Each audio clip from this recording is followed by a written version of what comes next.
Now joining us with more on the Terrorists in Suits report, as well as for how Israel must implement its findings, is Israeli author and journalist with Yediot Ahronot, Ben-Dror Yemini. Ben-Dror, thank you so much for coming back in. Thank you for having me. Just one clarification. Please. They are considered terror organizations also by the EU, also by the United States, not only by Israel. The Hamas and the PFLP. Yeah, internationally recognized. Yeah. Okay, so then what are your initial kind of reactions to this report? Because I know that a lot of what's in it isn't exactly groundbreaking. Yeah.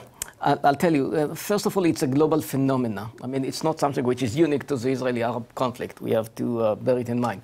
It is very interesting because that's a process that is taking place in many human rights organizations, like Amnesty, for example. Some years ago, they found out that Muazzam Beg from London, he was affiliated with the Taliban, but he was hired by Amnesty.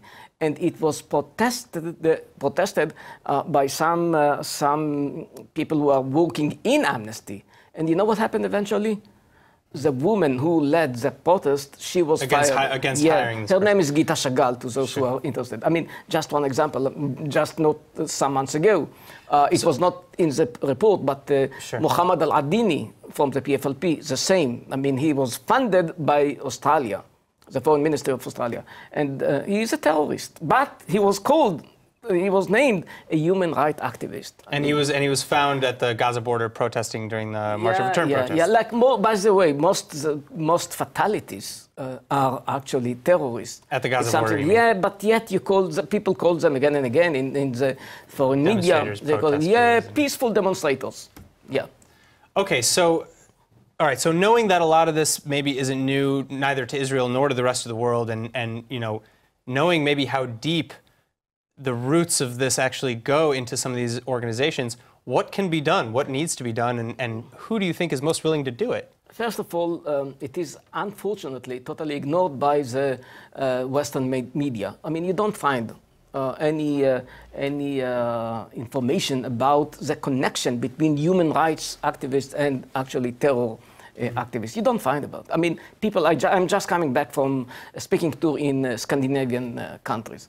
They don't know. They just don't know. They're not anti-Israelis. They're not anti-Semites. Many times they are against Israel because they don't know the realities on the ground. And they're being given kind of a biased, one-sided. And this information is highly important if you know how to market it in a way. I mean, that's what you have to do. Because you know what? Something which is very interesting. Other NGOs like NGO Monitor and others, when they inform parliaments, you see a change in Norway, in Britain, in Switzerland. You see a change.